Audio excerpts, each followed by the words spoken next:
Hey everyone, welcome back to another episode of the No Trade Clause podcast. My name is Oliver Arruda, and I am joined by a very special guest, Adam Spinella from the Box and One today.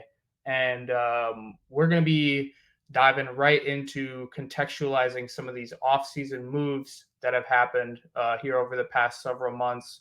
We're going to be going into the specifics of how lineups are going to work, what we expect to see on the court schematically, in addition to overall roster construction, making sense really of the moves that have been made. But before we dive into the nitty gritty, again, want to introduce my guest today, Adam Spinella, a really respected member of the draft community all over the internet through his platform, The Box and One. Adam, thank you for joining us today.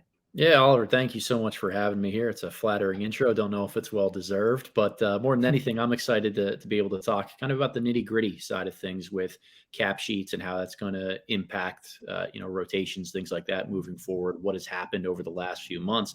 Really, an opportunity to put my coaching hat back on, as opposed to just the draft analyst hat that I tend to wear so frequently out here. So thinking about how rotations fit together, things like that, it's going to be a really fun conversation.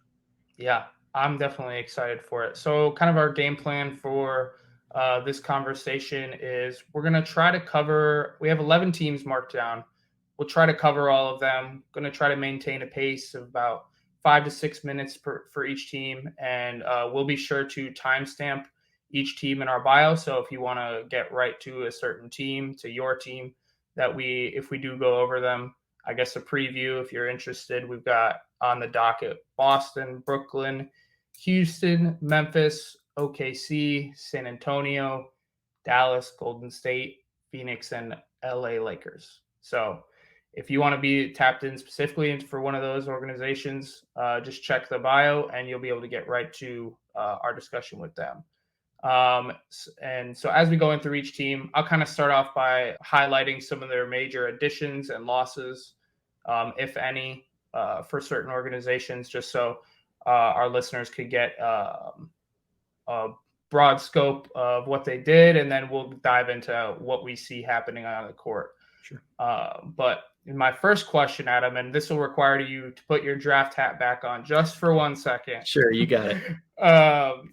And I wanted to ask you this, coming fresh off the cycle, and now we've been able to digest, where and see them in summer league. Which of the rookies, the upcoming rookies, do you think landed themselves in the best situation to contribute the quickest? And I think this will then be a great segue into some of the team-oriented conversations that we have. Yeah, it's a great question. I mean, when you get picked at the top of the draft, generally you're going into a team situation where they're going to give you a lot of latitude to play through mistakes. So there'll be a lot of guys who are, maybe not having playoff ambitions on their team from year one, but getting a lot of run. That's Scoot Henderson, Victor Wembanyama, Brandon Miller, Amen Thompson. The top 4 picks definitely check those boxes.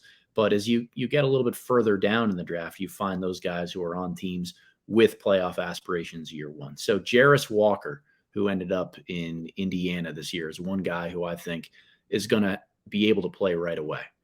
Fits exactly what the Pacers needed from a positional standpoint. His defense and his kind of mentality really lends itself to being a guy that's going to contribute earlier in his career. And I like the connective passing that he kind of brings a lot of the little things to the table for the Pacers in that regard.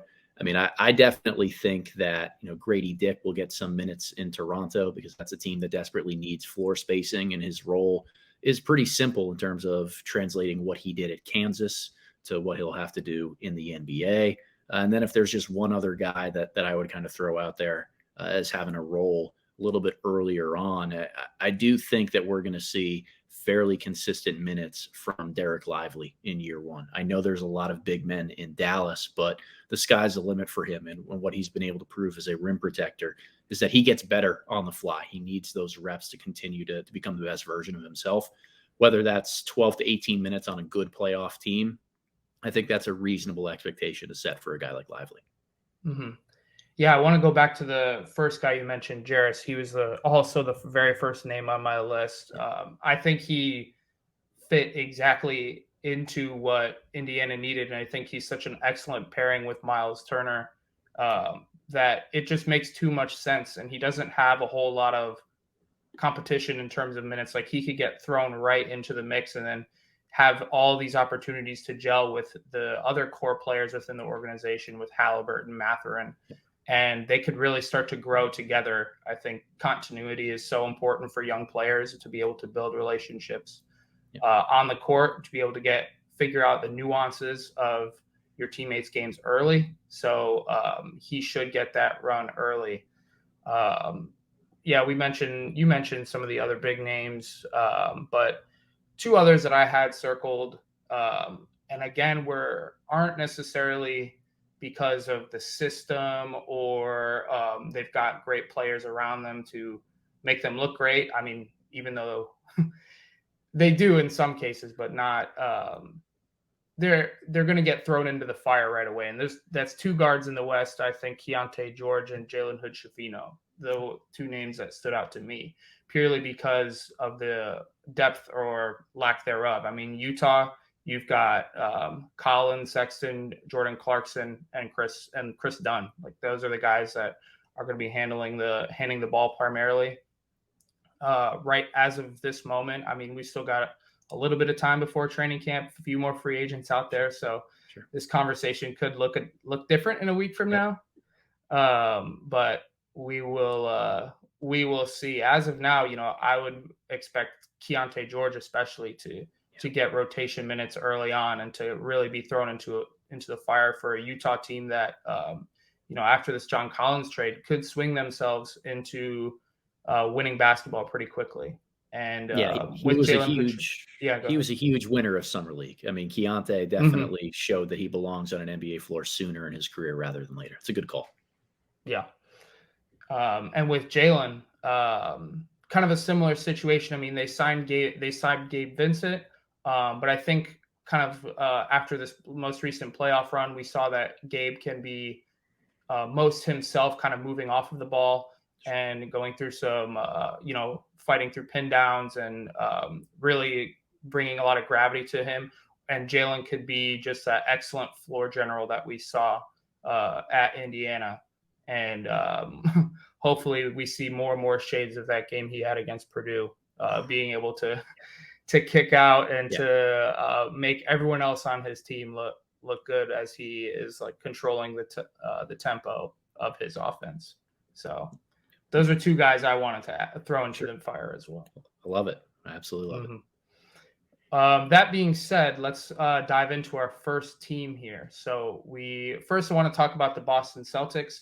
Quickly, they added Kristaps Porzingis through their trade, O'Shea Brissett, Delano Banton in free agency, and they drafted Jordan Walsh. With that, they lost Marcus Smart, Mike Muscala, Blake Griffin, their end of rotation bigs. And then they also most recently waived Julian Champagnie ahead of his $500K guarantee date. That's something that kind of writing was on the wall, especially for a team like Boston, who has a lot of high-paying players on their team. You kind of circle these dates on your calendar, and I think I said Julian. I meant to say Justin. Yep.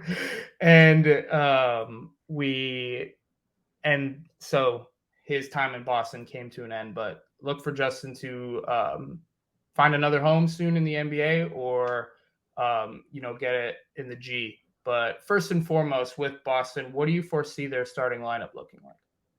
Yeah, I think next year, Derek White, Jaylen Brown, Jason Tatum, Horford, and Porzingis would be the five that I would roll with as a starting lineup. I think the nice part about having bigger wings in terms of how you construct your roster and guys like Jaylen Brown and Jason Tatum who can play the 2-3 or play the 3-4 is that it gives you that optionality late in game.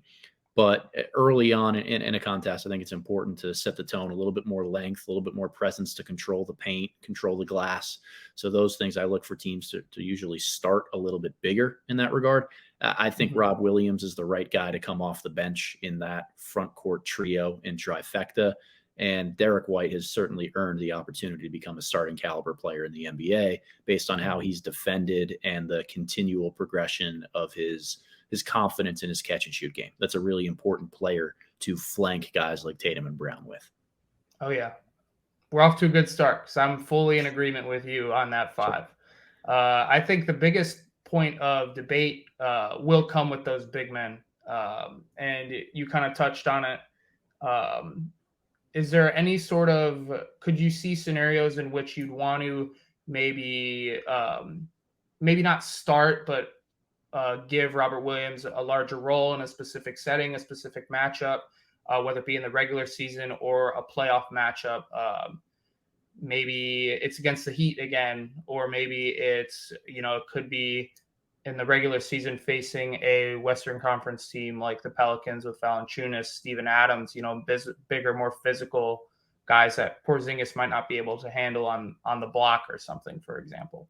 Do you think that Boston might be valuing spacing so much to the point where they'll have Porzingis tough out those more difficult matchups?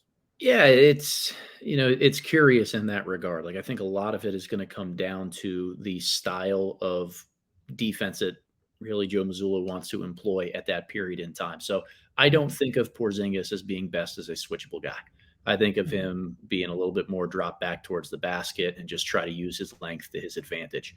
If Mazzulla wants to switch more, sees the right matchup where it would be worth switching 1 through 5, I actually think that's where Rob Williams does pretty well. And it's not necessarily in terms of Rob switching at the point of attack, but he's a really smart player when you can hide him on a guy that's going to be standing in the corners to help at the basket and be that weak side rim protector and be able to switch off and talk about different types of off-ball actions where he can stay closer to that area. So we've seen that be successful for the Celtics in the past. I think that is what I would default to more for times when you would want Williams to maybe play above a guy like a Porzingis. I also think there's going to be opportunities for the Celtics to go super big and have Horford on the bench and play Porzingis and Rob Williams together. During Porzingis' time in DC, we saw the lineups where he and a guy like Daniel Gafford, who somewhat similar game to Robert Williams on the offensive end of the floor, predominantly screen and roll or catch and finish from the dunker spot. Those guys played okay together because Kristaps can space the floor so effectively. I think we're going to see a lot of unique and different type of matchups here. And whenever you have that much size on your back line, I keep saying ball pressure, ball pressure, ball pressure. That's what the other 3 guys on the Celtics should really be prioritizing. So Derek White loves to do that. I know Jaylen Brown can get into guys. This has the potential to be a really high caliber defensive group, regardless of what type of lineup the Celtics really throw out there. I think their top 7 or 8 guys are really, really solid. Mm-hmm. No, I can definitely see that. And on the offensive end, again, bringing in Porzingis will just create so much space and driving lanes for those 2 wings we mentioned earlier in Brown and Tatum. And it's honestly exciting to be able to draw up new offense and be able to navigate all this open space that they'll have to work with. But lastly, for the Celtics, I wanted to pose this question to you. Losing Marcus Smart is a very big loss to that organization. A lot of people thought he was going to be in a Celtics jersey forever. And with that, you're obviously losing a former defensive player of the year. You're losing his, tenacity, his grit on that side of the floor. Do you foresee that being a potential Achilles heel to the team, not bringing in someone who's able to match that sort of guard, I should say, who's able to match that sort of defensive intensity? And if not, what do you think could potentially hold this Celtics team back from a roster construction standpoint? Yeah, I think Marcus Smart is the intangible guy that you miss more than anything. It's not just having a guy who can guard across the lineup and wants to take the top defensive assignment. It's more so the chemistry and the locker room stuff that he brings to the table, how locked in he always is, the fact that he always plays hard, and the residual effect that has on everyone around him. So I think the Celtics will miss him in that regard. I love Jason Tatum, Jaylen Brown, guys like Derek White, but this is a team that hasn't had a ton of vocal leadership before. And say what you will about Marcus Smart from a shot selection perspective or anything like that, he always provided that boost of vocal leadership. So I think that it's time to hand the reins to guys like Tatum and Brown. They've been in the league long enough where they need to take ownership over that process for the Boston Celtics. Could that be missing a little bit of defensive intensity at times? Yeah, it certainly could mean that. But it's a lesson they probably need to learn the hard way if they're going to become NBA champions someday. And what I continue to feel comfortable with is that with guys like Malcolm Brogdon and Derek White already on the roster, with so much length up front with Porzingis and Williams and Horford, there's enough defensive presence on this roster to withstand a loss of a guy like Marcus Smart. It's just going to be a little bit different of an identity and how they get into teams with their ball pressure, as well as who's going to be that vocal guy to bring everything together when the ship starts veering off course.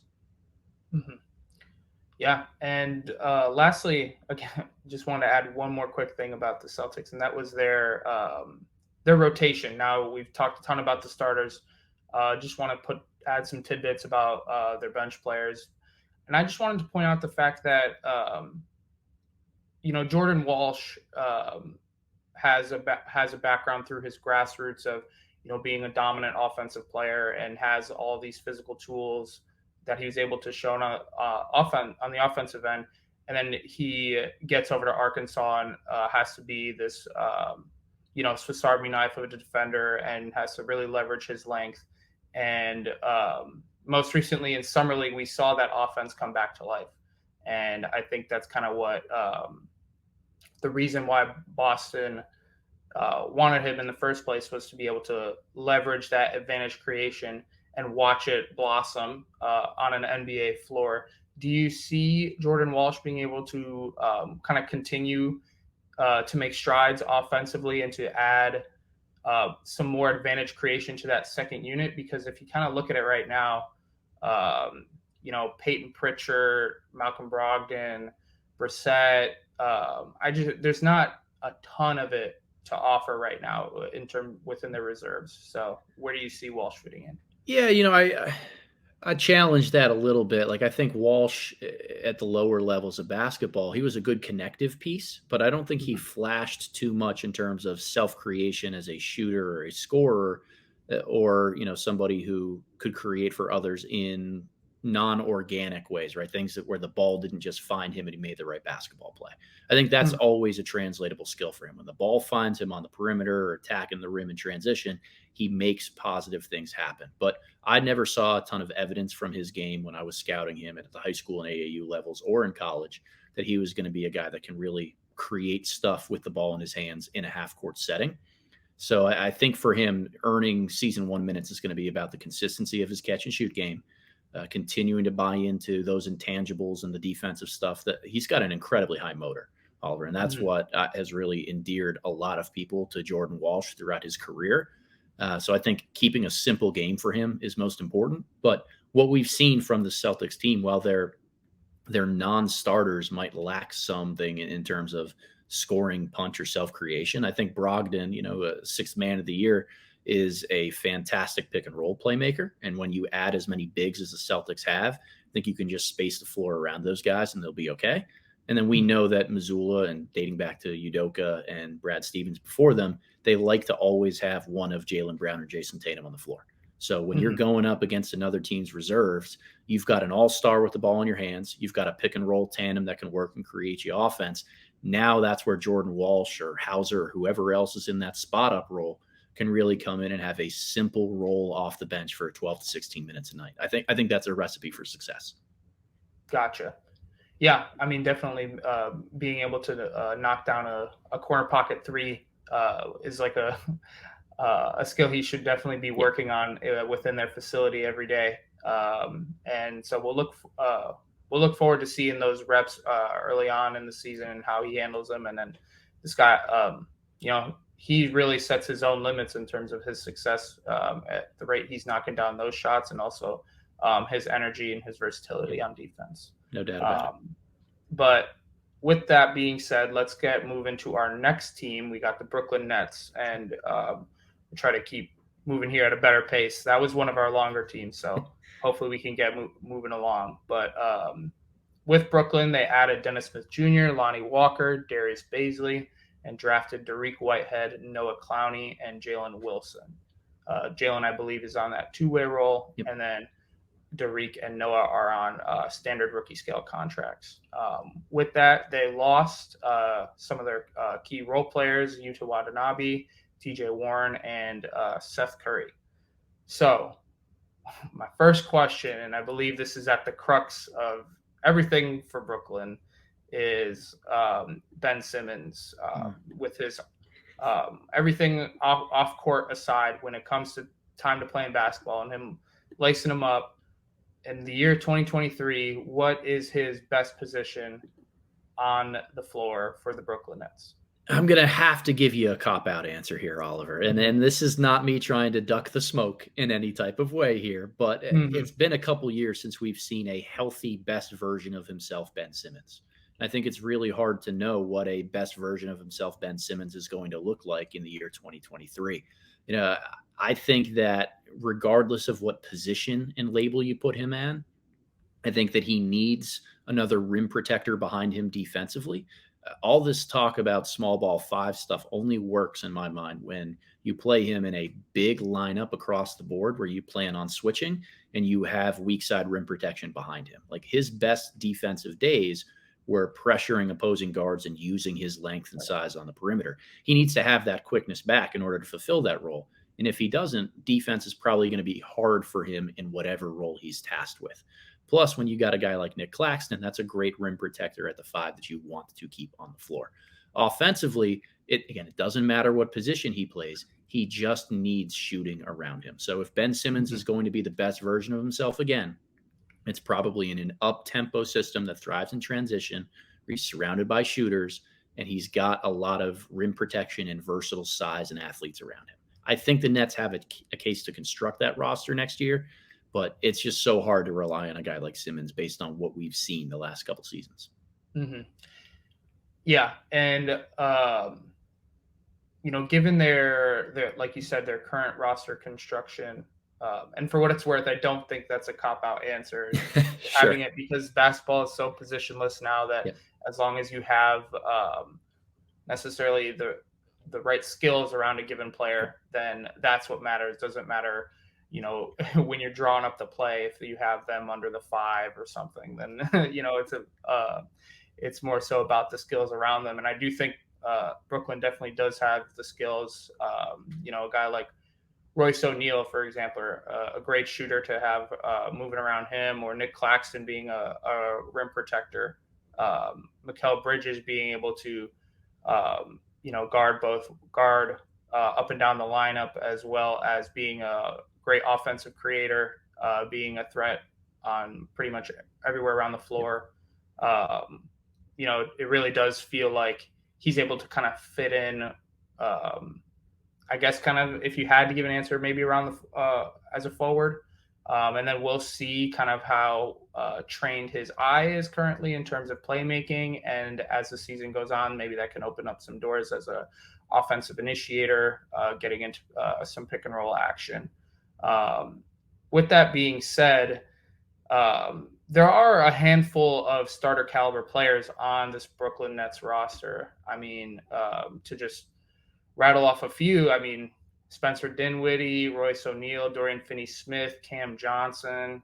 I mean, these are all guys who, depending on any given night, they may not be starting. But if you look around for the rest of the league, a handful of those players could be in a starting role within a different organization, a consistent starting role. Do you foresee, given their current roster construction, Brooklyn wanting to go for it and making a playoff run, or do you want them to be essentially sellers at the deadline to start turning some of these guys who could be consistent starters elsewhere into draft capital, for example, or future cap space? Fast forward to February. Try to fast forward to February, and we get to the trade deadline. Where do you think this team is, and how would you want them to carry it out? Yeah, I think the nice part about being a seller or a buyer at the trade deadline is it usually is pretty clear what you're going to be based on how the first few months of the basketball season unfold. So, I mean, time will tell if this Nets team has enough juice to make another playoff push. If they're right on that fence of the play-in, somewhere around the 8 to 11 seed in the Eastern Conference. I think it might be the right time to consider a cash out on some of these veteran guys. They've got a lot of expiring contracts in there. Royce O'Neal, 1 year with $9.5 million left for him is something that I think they could get some value out of. Dinwiddie might be a little bit too expensive at $20 million a year. Like that's kind of pushing it in terms of what you can get back. But I do think that they're going to be able to shop those guys and get a lot of value. Long term, I view Nick Claxton, Mikal Bridges, and then obviously with the financial commitment they just made to Cameron Johnson, I view those three guys as not necessarily building blocks long term, but guys that the Nets should be reliant on with their roster construction. And looking at the rookies that they've brought in this year, Dariq Whitehead missed a lot of time. He's had 2 foot surgeries in the last 13 or 14 months.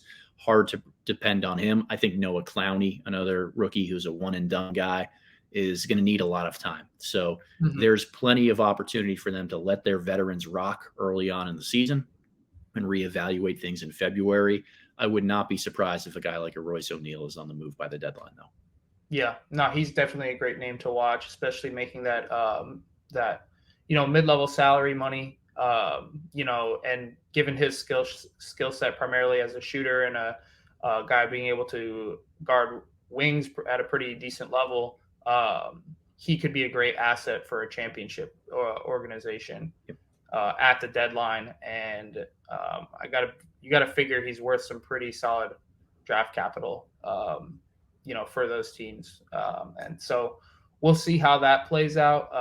But yeah, there's your quick preview on Brooklyn. And now we're going to dive into what should be a more lengthy discussion in the Houston Rockets.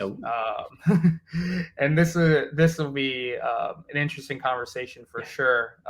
So they added Dylan Brooks, Fred VanVleet, Aaron Holiday, Jock Landale, Jeff Green, all veterans, right? All guys who have seen a lot in the league. Jock being part of, a budding super team last year, heading into a team with a combination of young players and also veterans who may be looking to take a jump in the standings this year, and adding Cam Whitmore and Amen Thompson through the draft.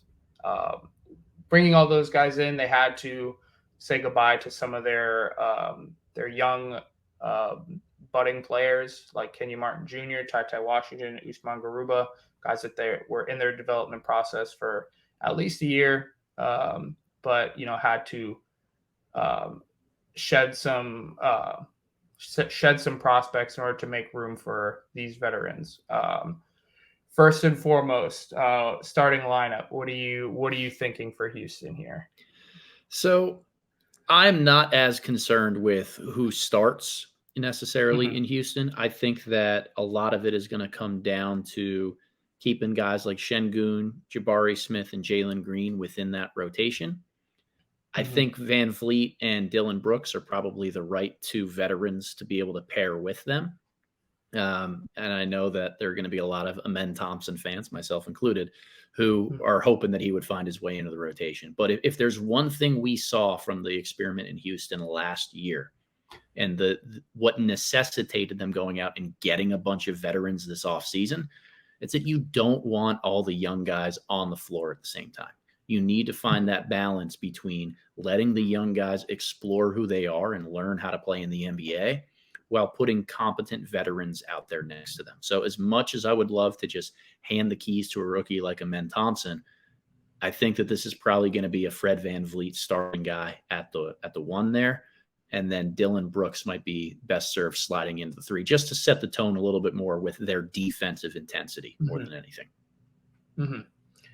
And this kind of leads into my to another question I have, and this could apply to Houston, but also could just be sort of a broader player development type question within the NBA. But is there any fear within Houston of like prospect overload?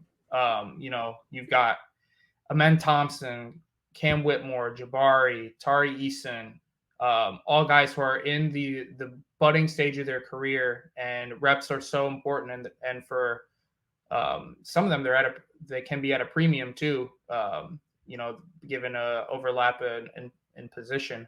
But is it do you think that the Houston Rockets or NBA teams in general are truly capable of giving these guys all the required attention? And that's not to even mention that the guys who have been there for a little longer, like Jalen Green and Şengün, they still have plenty of things to work on themselves. It could be like a potential red flag for a young developing team and might lead to some unhappiness with guys and their minutes, and ultimately could see maybe a great young player like walking out of the door. What do you see here with that? Yeah, I mean, look, hoarding draft picks is a great way to build up your asset treasure trove, but at some point, assets turn into players, and you can't just view them as assets anymore. They're individuals that you work with and you try to develop and get them to become the best version of themselves. I always think that when younger guys have veteran leadership around them, they learn how to be professionals. And a lot of times that's not just by having a voice in the locker room who's a DNP most nights. It's by being able to respect the old heads who are out there with you side by side, who can pull you aside during a free throw and tell you what you did wrong or you need to fix on the fly. So those things are always really important. When you have a culture or an environment where it's a bunch of young guys trying to figure out where they rank in the hierarchy and battle for their own minutes, it really becomes more of a survival of the fittest type of mentality. And I think that's what we've seen in Houston the last couple of years is not everyone is going to be able to develop. That's why guys like Garuba or Ty Washington ended up getting moved on from this year. I think they both still hold a ton of upside and potential, but you can't have 13 guys on rookie scale contracts and find ways to put them all in positions to succeed. So there definitely is a squeeze in that regard. And as we talk about the hierarchy and the learning process that these guys need to go through, you need a good balance between youngsters and veterans on the roster. I think that what we saw this offseason from Houston is course correction in that regard, right? They recognized the issue last year of not having enough stable vets in the locker room. They went out and they overpaid for Fred VanVleet. They overpaid for Jeff Green, for Dylan Brooks, for these guys that can come in and just provide that stability and set the culture in the way that Ime Udoka and Raphael Stone and everybody else in this front office really want it to be. So it's a positive summer for me in terms of how that goes from the Houston Rockets. But this is the difference between looking at the end destination and the journey of how you got there, right? I think that going into year 3 of the career for guys like Jalen and Şengün and year 2 for Jabari, a lot of rookies on the roster, this is the right team and infrastructure that they need to have. They've got a tough coach who's been to the NBA Finals before. They've got some veterans who can establish the culture. But we don't love the pathway and the route that they've taken, whether that's from the bumpiness and the turbulence the last couple of seasons in Houston in order to get to this moment, or some of the asset management that they undertook over summer, particularly in trades of guys like Garuba or Ty Washington. I care much more about the end result and the destination than the journey and the pathway of getting there. I think this entire offseason was a huge win from the Houston Rockets because, first and foremost, it allows their young guys to have veterans that they need to learn from. It's the most important part of this to me. No, you hit the nail on the head. They have a world of experience, these veterans. Jeff Green just coming off of a finals run. Fred VanVleet having his own finals run. Dylan Brooks, particularly having faced all the scrutiny that he has through the course of last NBA season in Memphis. So the expertise that these guys have in navigating anything from media to locker rooms to playoff runs, they should serve as an excellent backbone for this young core. And unfortunately, there will be some players that do get lost along the way, like you said, and that is unfortunately just part of the business. We do have roster limits in the NBA, and that being said, just because it doesn't work out within one organization, there are 29 others that can provide opportunities, and even for young players within the G League, that can be an even larger opportunity in terms of role and having the ball in their hands. So we'll kind of wrap around to that conversation when we get to Oklahoma City. Yeah. But in the meantime, Let's move on to another team that I want to hit on quickly. Not too much to discuss, but they did make some moves this offseason. That's the Memphis Grizzlies. They added Marcus Smart, who we touched on not long ago, Derrick Rose, Josh Christopher, and Isaiah Todd, and then they lost their rock in Tyus Jones. First and foremost, given the Ja Morant suspension, they brought in Smart Rose to be able to take on the ball handling duties while he's away, and then when Ja's back, I personally foresee them, playing Ja and Marcus together and then sliding Des to the 3. But in the meantime, while Ja is away, one of the wing spots will likely be open. Who do you foresee among some of the role players who have been getting more increased opportunities, whether it be Roddy, Laravia, Aldama, which of those guys or another player do you foresee taking advantage of that opportunity? Sure. So when you remove Ja Morant from the equation for 25 games, however long it's going to be, this is a roster whose best players are probably Desmond Bane, Marcus Smart, Jaren Jackson Jr. And I look at that trio and I don't see a ton of offensive creation. They can be stifling on defense with Marcus Smart, Jackson, and Steven Adams, assuming that Adams is going to be fully healthy for the start of the season as well. But if Jackson, Adams, Bane, and Smart are on the floor, I think you've got two options. One is to add another shooter out there. Hope that Marcus Smart is going to be able to take the reins and run a competent offense. That's where you could get a guy like a Luke Kennard or a Jake LaRavia to slide into the starting rotation. Or you could look for maybe more of a facilitator and a bigger facilitator who can help you establish a defensive identity of length. So that would be my leading candidate to start. Actually, a guy like Zaire Williams, who started his rookie season and ended up really playing with the ball in his hands in his second summer league after the conclusion of his rookie season, because Memphis wanted to explore what that might look like. I didn't think he did great in those settings, but I think having another ball handler next to a guy like Marcus Smart could be fairly important. And because he's 6'7", 6'8", decent length to him, I think that he can be a disruptive defender if you have to play him up on the wings, at least have some versatility with different players that he and Marcus Smart can guard. So I would look at Zaire as actually being a guy to slide into that potential rotation, but there are a lot of positive answers that Taylor Jenkins could look to. Yeah. I mean, he doesn't necessarily have a horrific option. Again, it could kind of be maybe dependent on a given matchup for a night, and he could, begin to experiment early on in the season. And Luke Kennard would make sense to start out, given he has the most experience of that lot. And then depending on injuries or again matchups, we could sprinkle in some of those younger players. But I do like the shout to Zaire Williams because his Marcus's, I should say, and the rest of the team's ability to hold him accountable and to give him the opportunities he needs, offensively and defensively to learn and to be able to work in a team system that is going to require him to be an excellent connective piece, as well as digging in deep on the defensive end, which is clearly a staple in this organization. And just excited to see like how he's able to leverage that opportunity or who's able to grab it, because it is up for grabs. And, between speaking to some players down here that in Miami that are in and around that organization, they know what's at stake and they know the opportunities in front of them.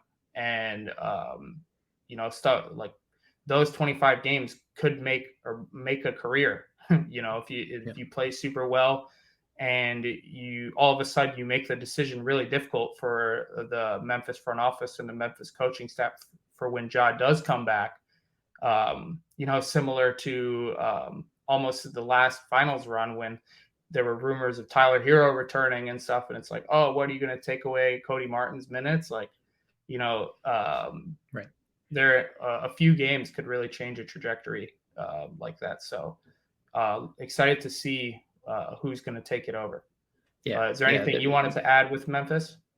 I think you hit the nail on the head. A lot of really good options there. I think we forget Zaire started 31 games as a rookie on a team that ended up making a deep Yeah, playoff run. I So definitely did. there's a lot that he's going to be able to bring to the table when he's healthy. He's got to fix the jump shot, but you got to give him the opportunity to prove that in NBA minutes, and no time better to do that than the start of the regular season. This is a Memphis team that's built on culture, culture, culture. So it's not necessarily about trying to size up the pieces and the players that they have in comparison to everybody that they're going against. They just maximize who they are and go about their business. And I think that's a team that's going to be well constructed to withstand an absence from John Morant. Yep. Perfect. Okay, so let's circle back to what we were talking about earlier with prospect overload and hit Oklahoma City. So aside from their prospects, they added Davis Bertans and what was a salary dump acquisition, Ty Washington, Garuba, Victor Oladipo, who's currently recovering from an injury. And I included him here because he's technically an addition, Chet Holmgren, and then brought in Micic from the Euro League and Kassan Wallace. And really their only major loss to their team was Darius Baisley. So that being said, I listed off a lot of guys that they brought in. I listed not many who left. So you do the math, but there's a lot of guys on this roster right now that are on their cap sheet, and a lot of guys who have guaranteed money specifically. I think really only one of them, one of their fringe guys, has non-guaranteed for this upcoming season. That being said, their training camp roster is essentially filled in. But who do you see kind of the odd ones being the odd ones out, as they will have to ultimately get down to 18 players, 15 guaranteed, 15 standard contracts, and 3 two-ways? Yeah, it's a guessing game at this point, right? We got to see how the cards are going to fall. I think Victor Oladipo is a prime guy to be kind of bought out in that regard, or at least tried to send somewhere else. Injuries have just been really brutal to him over the last couple of years, and he doesn't fit the Oklahoma City timeline. I think it's much easier to just write that one off as an expiring contract, as opposed to trying to let somebody else get out of their contract a little bit earlier, and a younger guy that you might want to get a little bit from. I think that the guys like Usman Garuba and Ty Washington are prime candidates to be rerouted somewhere. I would assume that, maybe a Jack White, a Jeremiah Robinson Earl, these backup forward types are going to be maybe first on the chopping block in some regard, because there tends to be a little bit of positional overlap for a lot of the guys that they have. The bottom line here is that NBA teams need to be watching the development in Oklahoma City very closely throughout training camp, because they're either going to be able to swoop in there and pay a really cheap price via trade to take one of these players off their hands, or watch that buyout market and try to scoop in and either claim somebody off waivers or wait until they clear and negotiate with a new deal. There's a lot that can be done here, because there's 21 talented players who belong on an NBA roster. We know they're not going to all be there in Oklahoma City. Your guess is as good as mine, Oliver, but I do think that almost all of these guys, if not entirely all of them, will be on a roster somewhere this coming year. Yeah. I'd love to be in a fly on a wall in that training camp, because I know it's going to be so competitive, and damn near everyone in there is going to be fighting for some job security. But I'm looking over at our cap sheets on no trade clause, and it looks like they got 2 contracts that are non-guaranteed for this coming season. We got Isaiah Joe and Aaron Wiggins. And let me scroll to see their guarantees.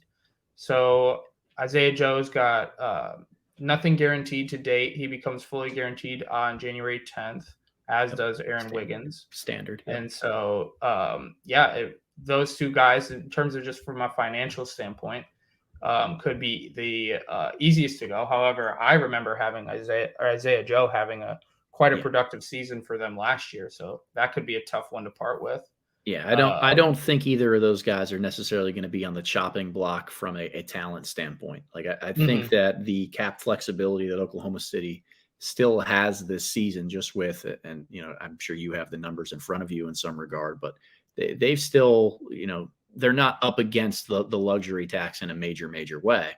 Mm-hmm. So this is definitely a team that can swallow one of those guaranteed contracts and get out of the right guy. Like I know I'm going to take a lot of heat for this, but we may be nearing the end of the Pokusevski experiment. Like Oh man. at some point, potential it just means you ain't done crap yet, Mm-hmm. and we're near the end of the line with that. So I wouldn't be shocked if Pokusevski is the guy that ends up being moved on as part of this too. Mm-hmm. I think that Isaiah Joe's floor spacing has proven itself far too valuable to be a guy who's getting moved on from. And I really kind of like what Aaron Wiggins brings to the table. Yeah. I mean, with Poku, he's got his last year left on his rookie scale deal, and then he'll become a restricted free agent. That rookie scale figures only at just a hair above 5 million. So it could be no sweat off their back in terms of just taking on some dead salary and waiving. And really, most of those, I'm looking at it here, and Oklahoma City has only 4 players making above $10 million. Yep. That's Chet, Lou Dort, Davis Bertans, and Shea. And you mentioned Victor not being part of the timeline, and I think Davis Bertans, even though he's healthy, fits into that mold as well. Could be a situation where they literally tell him, like what they told Al Horford many years ago, like to just stay home.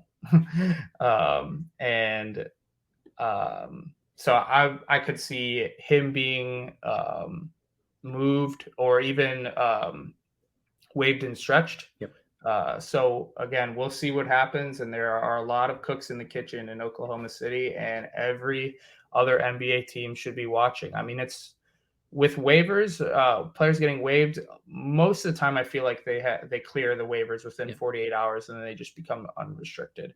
But in this case, those agents' phones are going to be buzzing, I feel like. So looking forward to see who ends up where and the tough decisions that Oklahoma City is going to be faced with. Yeah, it'll be fun to watch.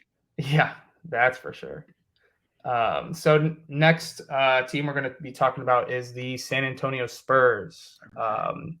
They landed quite the superstar in Victor Wembanyama through the draft, believe it or not. But around him, they also acquired Reggie Bullock through free agency, campaign through free agency, and got Cedi Osman through a trade. I believe it was part of the Strus sign-in trade. Yep. So he ended up in San Antonio, and then they lost one of their role players in Keita Bates-Diop. But this conversation is going to be like the rest of the media world in San Antonio, centered around Victor. And that being said, I want to talk a bit about this, the surrounding pieces around Victor. And first and foremost, which players in San Antonio do you see Victor meshing with the quickest, where there'll be some pretty quick chemistry?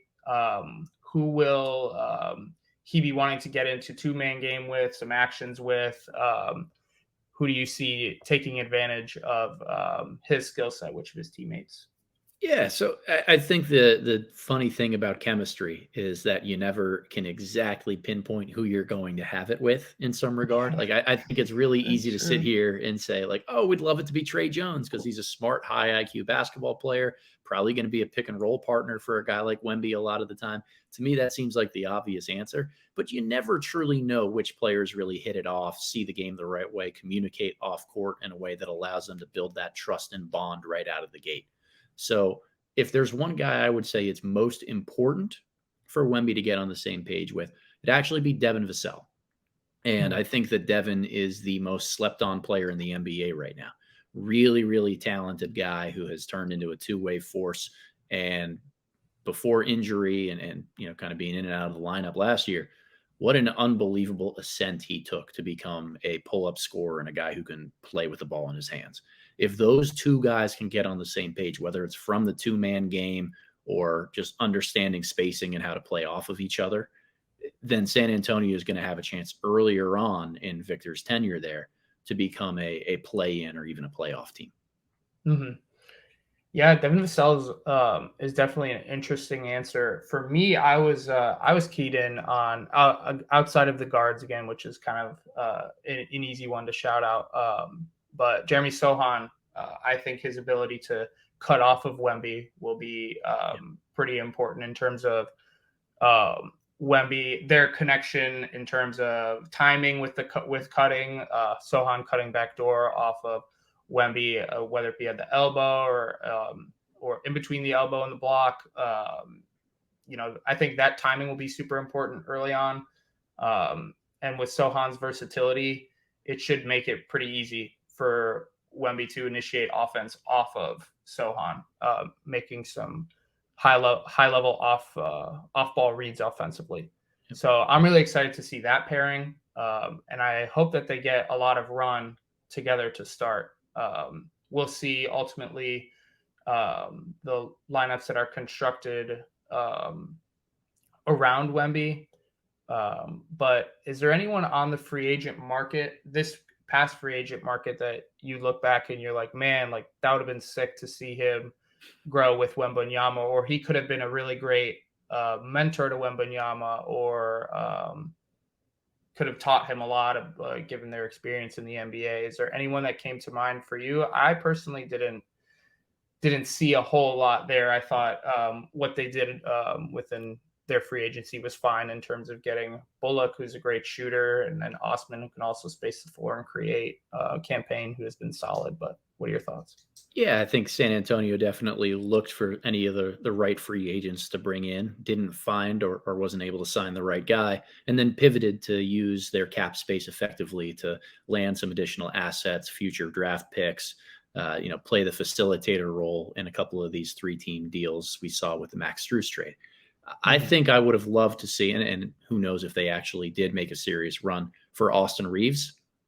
I would have thought that his combination of on-ball and off-ball playmaking next to a guy like Wembanyama is the right kind of fit for this roster. I want them to lean in early on in his career to being a great defensive lineup. And as much as I like Trey Jones and what he brings to the table as a facilitator, I think he's got a little bit of a ceiling on his defensive imprint just because he is a smaller guard, and it locks their team into certain coverages or ways where they have to blanket and protect him. So I would have loved to have seen a guy like, Austin Reeves, who's 6'4", 6'5", and has legitimate ability to play with the ball in his hands, be kind of that piece at the one where you go Reeves, Vassell, Keldon Johnson, Jeremy Sohan, and Victor in that kind of 1-5 setting. I also was a little bit surprised that San Antonio didn't go out there and target just another bigger body to play center next to him. Yeah. I know a lot of people seem to think that there's still upside to a guy like Zach Collins sliding in and playing some spot minutes there. But I really would have thought that, similar to what Cleveland has done with Evan Mobley or a bunch of, other teams in the course of history who have thinner front court guys who are priorities to their organization, having another 5-man who can do a lot of the banging in the low post and take that physical contact might help Wembanyama withstand and play through, not getting injured early in his career. So that was a little bit of a surprise to me. I don't know if there's a player that I necessarily would have targeted for that, but I think in terms of the shopping list for the Spurs heading into free agency, I would have expected that to be a little bit higher in terms of what we saw coming to fruition. Yeah, I mean, that's an excellent point. Their bigs currently are Zach Collins. Outside of Wemby, they're Zach Collins, Kemp Birch, and Charles Bassey. I guess maybe Birch and Bassey can be a bit of the bruisers that they need, but I think there are other parts of their game that are ways away from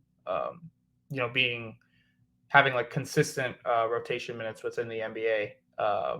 And so that would have been a nice piece to see. But outside of Wemby, some of their other young players who showed out really well in summer league, think of like Don Barlow, Julian Champagny, and then they've also got Branham and Wesley that they've been bringing along for the past year or two. How do these guys need to approach now playing with Wembanyama? What do they need to do, like bring onto the court when their number is called to maximize their development, their reps, and how can they take advantage of playing with Victor? Yeah, I think the nice part about what Wembanyama brings to the table is that he is such a versatile type of superstar. He can create his own. He can play back to the basket. He's a good pick and roll finisher. There are a lot of different things that Wembanyama can bring to the table, which is going to allow all those younger players to have a simpler job. Just go out there and be the best version of yourself. Like Malachi Branham, continue to space the floor and become a mid-range gunner. Blake Wesley, let's try to improve your decision-making with the ball in your hands to become more consistent in that regard. Barlow, we'd love to see you fly around and be athletic out there and continue to make solid plays on the offensive end. Every single guy just needs to focus on being the best version of themselves and trust that the plan the Spurs organization has, as well as the versatility that Victor Wembanyama brings to the table, is going to allow them to fit into that ecosystem long term. Yeah, no, I definitely agree. But just being able to be great, like off-ball movers first and foremost, and he's going to attract so much attention, see doubles, and have guys consistently digging at him, and them being able to slide their feet, whether it be to the corners, whether it be rotating to an opposite wing or something. Will be massive, and being able to then knock down those shots or take advantage of closeout opportunities. They'll be closing out. Defenders will be closing out pretty hard on them after having to, put pressure on Wembanyama and then getting back out to the corner, being able to take advantage of those drives, put pressure on the rim, and then whether you're finishing or kicking out, that should be the recipe for success, in my opinion, for those players moving forward. Yep. But we're going to try and get one more team in here. We're running a little low on time. So we're going to tackle the Phoenix Suns last year. And Phoenix obviously made some noise, unless you've been living under a rock for the past few months and you're not as tapped into NBA offseason. They did acquire Brad Beal, and they got Yuta Watanabe, they got Jordan Goodwin, Chimezie Metu, Eric Gordon, Keita Bates-Diop, Drew Eubanks, Toumani Camara. So a laundry list of role players, of minimum guys, value players that are, a lot of them are going to be playing significant minutes for this organization. And then they, in change, lost a handful of rotation players that we don't need to get into that laundry list as well. Yeah. But it is apparent that Phoenix was looking for value, specifically with their fifth starter spot. Who do you foresee getting the opportunities early on within the starting lineup? And then is it possible that could change? I mean, obviously it's possible, but is it likely that it will change from the start of the season towards the end?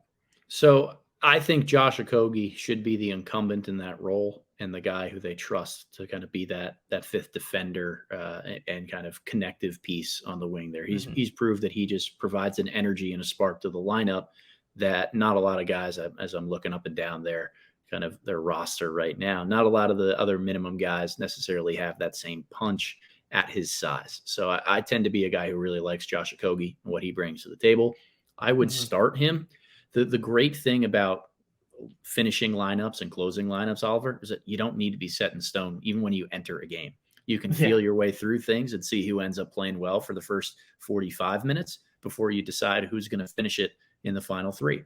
And based on who you play, whether you're leading or trailing, and kind of what you foresee as being your best button to press in that situation, you can go with different guys. You can go with a defender and a slasher like Okogie. You can go with a guy who's going to be a little bit more of a shooter like Eric Gordon. I think that there's enough size with Beal, Booker, and Gordon. Like, none of those guys are huge as wings, but they could all play the 1 through 3 and be certainly capable of constructing a solid defense.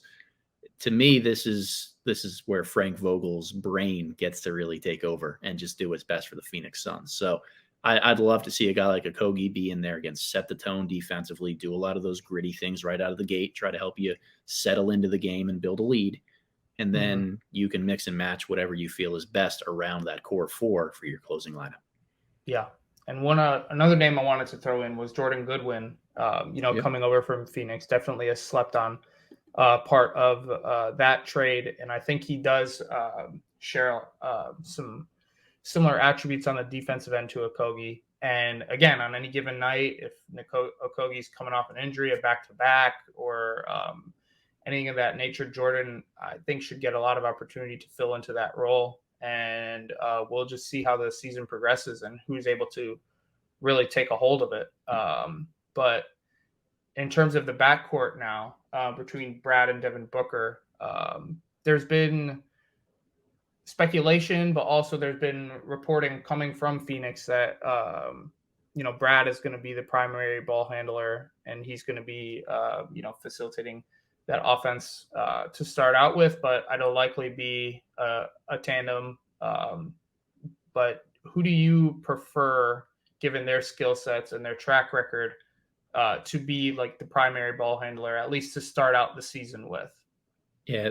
So here's another Spinella-ism for you right there. Like I think the idea of having a primary ball handler is a little bit of a social construct.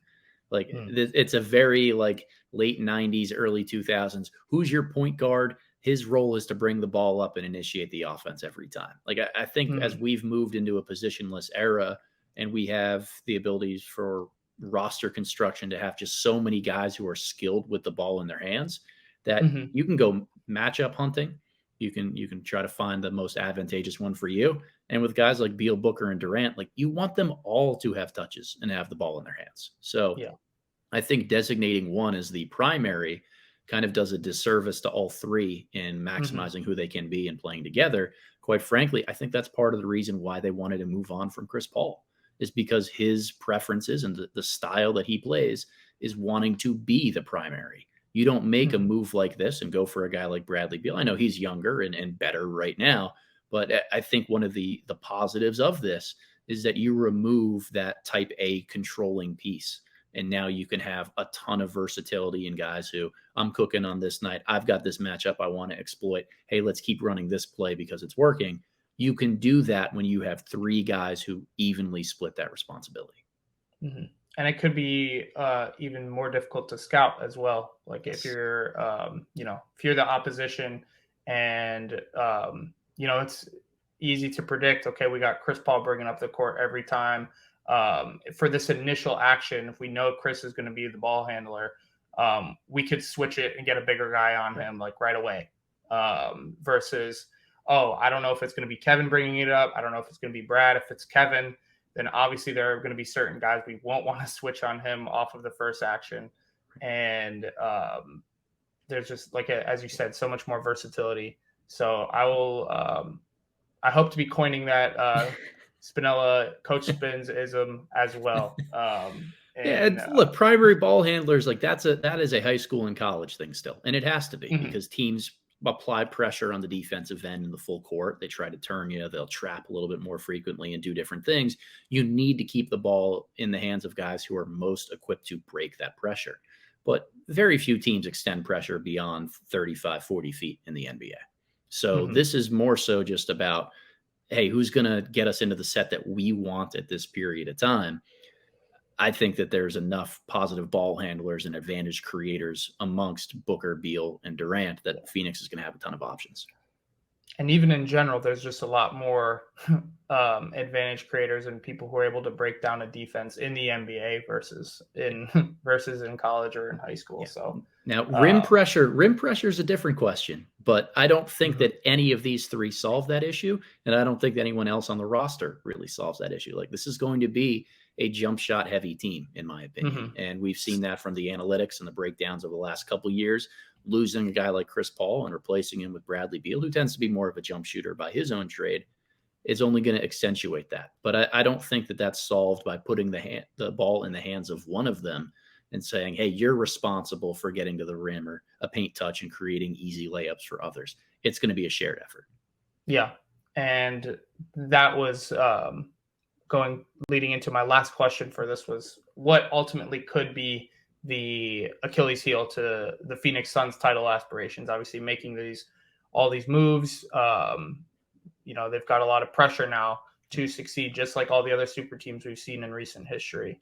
So I guess your answer would then be, the rim pressure and the ability to get not necessarily get paint touches, but be able to make the most out of them in terms of collapsing defenses. So yeah, there's a lot of things that could sink the ship here, right? Like first and foremost, I think anytime that you are top heavy from a roster construction standpoint and you allocate a ton of money to 3 or 4 players, one injury usually leaves you in a tough position to be able to rebound, where Phoenix's depth doesn't really have that. So that's always first and foremost going to be what could sink the ship.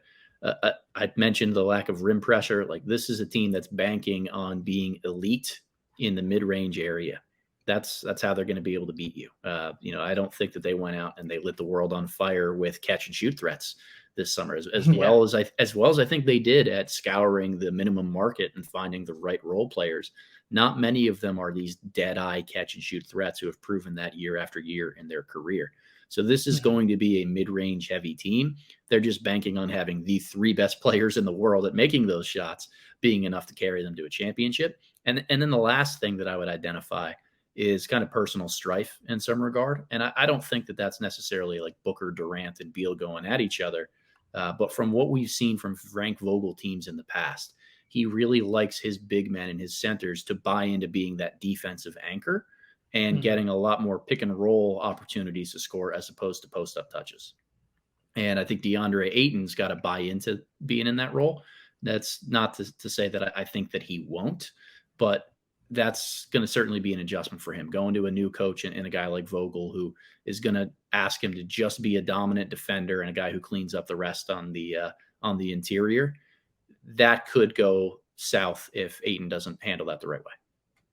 It's almost like the role players that I mentioned at the start of when talking about Phoenix, their catch and shoot needs to be at a high level. Their catch and shoot 3 needs to be at a high level, because you need to be able to create space then for these mid-range looks and, driving, coming off of screens, or whether they're in isolation situations. I mean, Kevin Durant and they've all, the 3 of them have some of the deepest bags in the NBA to be able to get to their spots and, almost manipulate defenders. But still they need to be able to create, like, have enough space to get there without, giving up a foul. So, spacing will be huge for them. Hope a guy like Jordan Goodwin, Yuta Watanabe, had some good shooting opportunities in Brooklyn for the past few years.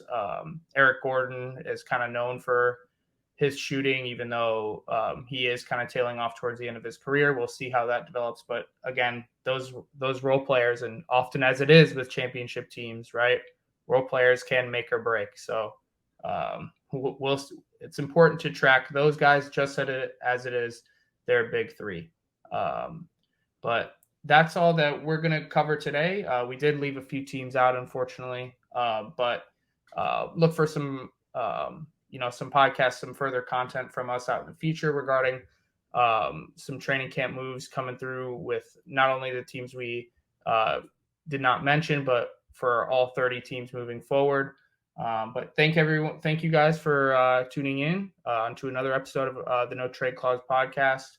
Wanted to just remind everyone that if you haven't looked already, we did add a new feature to our website. We added a percentage of the cap sheet for each team, where you'll be able to see a given salary figure for a specific year, specific season, for a given player on our sheet, and see what percentage of the salary cap that is.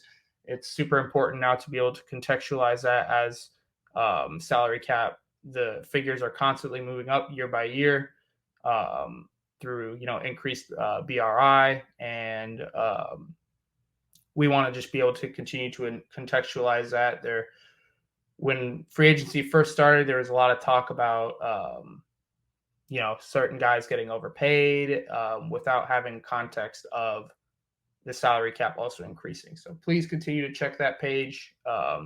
As you're doing any given research or hopping on a podcast, for example. And other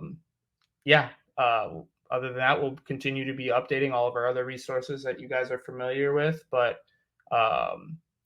in the meantime, I wanted to thank Adam. Thank you so much, Adam, for coming on to the show. I mean, you were provided some really great insight, given your X and O's expertise and your expertise in, what it takes to manage and build a quality roster and, managing players and emotions and a lot of the things that go into on-court success and trying to make sense of these free agent and trade acquisitions as much as possible. So thank you, Adam. And please tell all of our listeners if you've got any recent work you put out, upcoming work for people to look out for. Go ahead, man. Yeah, well, Oliver, thank you so much for having me. It was a blast being here. Anyone wants to find my work, just follow me on Twitter or X or whatever it's called now, at the box and one _ or on YouTube. My channel, there's just my name, Adam Spinella. This was a blast, Oliver. Thank you for having me on. Yeah, not a problem. And we'll check back with everyone soon. Thanks for listening.